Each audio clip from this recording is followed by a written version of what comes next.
বাংলাদেশের শান্ত নদীগুলো বহুদিন ধরে ভারতীয় বাঁধের খেলার শিকার। সেই খেলা যেমন নিঃশব্দে ঘটে, তেমনি আন্তর্জাতিক আইনের আড়ালে লুকিয়ে থাকে। কিন্তু যখন স্রোত ভাটির দেশে বয়ে যায়, তখন তা থেমে থাকে না, বয়ে আনে বিভীষিকা। নদীর পানি নিয়ে ভারতের ছলচাতুরি নতুন কিছু নয়, কিন্তু এবার যা হয়েছে তা সত্যি অশুভ। গঙ্গা, তিস্তা, ব্রহ্মপুত্র এসব নাম আরেকটি কাহিনীর অংশ হয়ে গেছে, যেখানে পানি হলো হাতিয়ার। ভারত আন্তর্জাতিক আইনকে পাশ কাটিয়ে দখল করে নিয়েছে নদীর প্রবাহ, আর সেই পানির ঢেউ আছড়ে পড়ছে বাংলার জমিনে। এই সমস্যার আইনি সমাধান খুঁজতে গেলে আমাদের চোখ পড়তে হবে আন্তর্জাতিক নদী আইনগুলোতে। আন্তর্জাতিক নদী ও বাঁধের আইনি কাঠামো। হেলসিঙ্কি বিধি 1966। হেলসিঙ্কি বিধি হলো আন্তঃসীমান্ত নদীগুলোর ব্যবহারের ক্ষেত্রে প্রথম আন্তর্জাতিক নীতিমালা, যা আন্তর্জাতিক আইন কমিশন কর্তৃক 1966 সালে প্রণীত হয়। এর মূল পয়েন্ট, প্রতিটি দেশ নিজের অঞ্চলে প্রবাহিত নদীর পানির ন্যায্য এবং যৌক্তিক ব্যবহার করতে পারবে।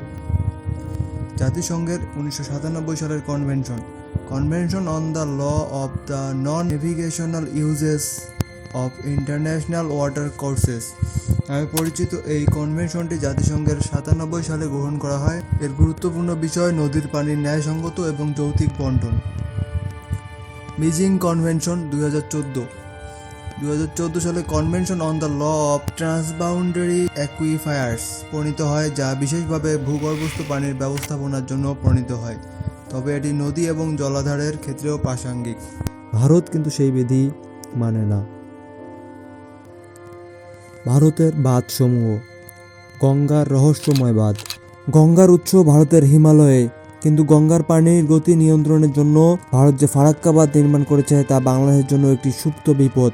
1975 সালে নির্মিত এই বাঁধের ফলে শুকনো মৌসুমে বাংলাদেশে পানি ঘাটতি দেখা দেয়। ভারত নিজস্ব প্রয়োজনে পানি আটকে রেখে বাংলাদেশের হাজার হাজার একর জমির ফসল নষ্ট করে। ব্রহ্মপুত্রের অমীমাংসিত পরিস্থিতির। ব্রহ্মপুত্র নদী, যার উৎস তিব্বতে, ভারতে প্রবাহিত হয়ে বাংলাদেশে এসে পৌঁছায়। ভারতে নির্মিত হতে চলা বাঁধগুলোর ফলে বাংলাদেশের যমুনা নদীর প্রবাহেও মারাত্মক প্রভাব পড়তে পারে। চীনের পরিকল্পিত বাঁধগুলোর কারণে ভাটির দেশগুলোর উদ্বিগ্ন, কারণ নদীর জল প্রবাহ নিয়ন্ত্রণে তাদের অস্থিরতা বাড়ছে। তিস্তার সংঘাত। তিস্তা নদীর পানি নিয়ে ভারত ও বাংলাদেশের মধ্যে দীর্ঘদিনের আলোচনা চলছে। ভারতের তিস্তা ব্যারেজ প্রকল্পের কারণে বাংলাদেশের শুকনো মৌসুমে পানির অভাব দেখা দেয়। এর ফলে দুই দেশের মধ্যে পানির বন্টন নিয়ে তীব্র আকার ধারণ করেছে। এছাড়া টিপাইমুখ বাঁধ ও মেঘনা নদীর উপর কিছু প্রকল্প রয়েছে। ভারতের এসব বাঁধ ও ব্যারেজের ফলে বাংলাদেশের পরিবেশ, কৃষি ও অর্থনীতিতে নেতিবাচক প্রভাব পড়েছে। পানির ন্যায্য বন্টন এবং সহযোগিতা নিশ্চিত করতে দুই দেশের মধ্যে আলোচনার মাধ্যমে বেশ কিছু চুক্তি স্বাক্ষরিত হলেও ভারত তা কখনো চুক্তি ফলো করেনি। ভারত শুকনো মৌসুমে পানি আটকিয়ে রাখে নিজ স্বার্থে, আর বর্ষার মৌসুমে রাতের আধারে একসঙ্গে সব গেট খুলে দেয়। গ্রীষ্মে যখন আমাদের পানির প্রয়োজন, তখন তারা আমাদের পানি না দিয়ে শুকিয়ে মারে। পানির অভাবে হাজার হাজার একর জমির ফসল নষ্ট হয়। আবার বর্ষার মৌসুমে যখন পানির প্রয়োজন নেই, তখন পানি ছেড়ে দিয়ে আমাদের বন্যায় ভাসায়। ভারত সরকারের এমন অমানবিক কর্মকাণ্ডে আমরা হতবাক। যুক্তরাজ্যের ইউনিভার্সিটি কলেজ লন্ডনের সহযোগী অধ্যাপক ও দুর্যোগ ব্যবস্থাপনা বিশেষজ্ঞ বায়েস আহমেদ ফেসবুকে লিখেছেন, ভারত থেকে বাংলাদেশে প্রবাহমান 54টি প্রধান এবং অতি গুরুত্বপূর্ণ নদীর প্রায় সবগুলো নদীতেই ভারত একাধিক বাঁধ তৈরি করেছে। এই স্থাপনাগুলো বাংলাদেশ সীমানার খুব কাছে অবস্থিত, যদিও এই নদীগুলোর উৎস আরও বহু দূরের কোনো পর্বত বা হিমবাহ থেকে।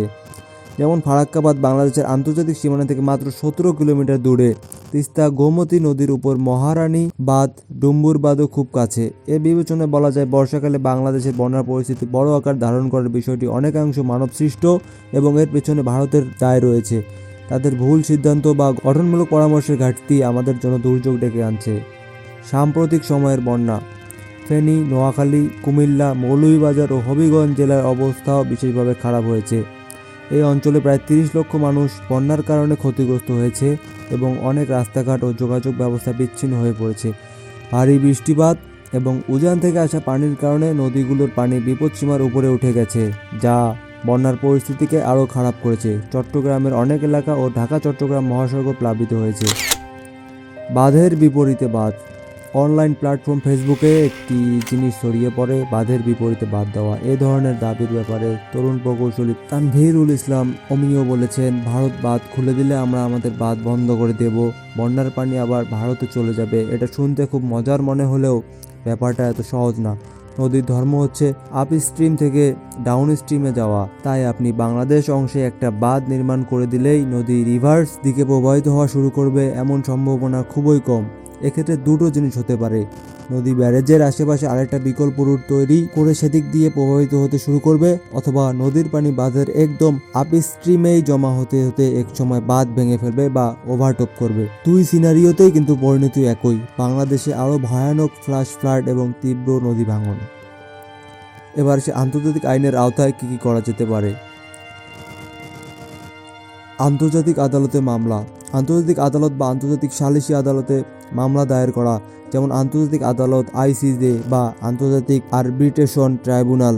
চুক্তির মূল্যায়ন। আন্তর্জাতিক জল চুক্তি যেমন সিনড্রো চুক্তি বা অন্যান্য সম্পর্কিত চুক্তির পর্যালোচনা ও প্রয়োগ। জাতিসংঘের হস্তক্ষেপ। জাতিসংঘ নিরাপত্তা পরিষদ বা অন্যান্য সম্পর্কিত সংস্থার মাধ্যমে সমস্যা উত্থাপন করা এবং সমাধানের জন্য প্রস্তাবনা করা। এছাড়াও আন্তর্জাতিক জলবায়ু বা নদী ব্যবস্থাপনা সংক্রান্ত চুক্তির সম্মান নিশ্চিত করা, যেমন অন্টারিও চুক্তি, লন্ডন কনভেনশন। বহুপাক্ষিক সংস্থা ও ফোরাম, বিশ্বব্যাংক ও অন্যান্য আন্তর্জাতিক সংস্থা প্রকল্প পর্যবেক্ষণ ও সমাধানের জন্য সাহায্য প্রস্তাব করা। আইনগত সুশীল সমাজের হস্তক্ষেপ। আন্তর্জাতিক মানবাধিকার সংস্থা ও এনজিও বিষয়টির উপর নজরদারি এবং প্রতিবেদন তৈরি করা। সূত্র: IMO, ICJ, UN, world bank, human rights watch.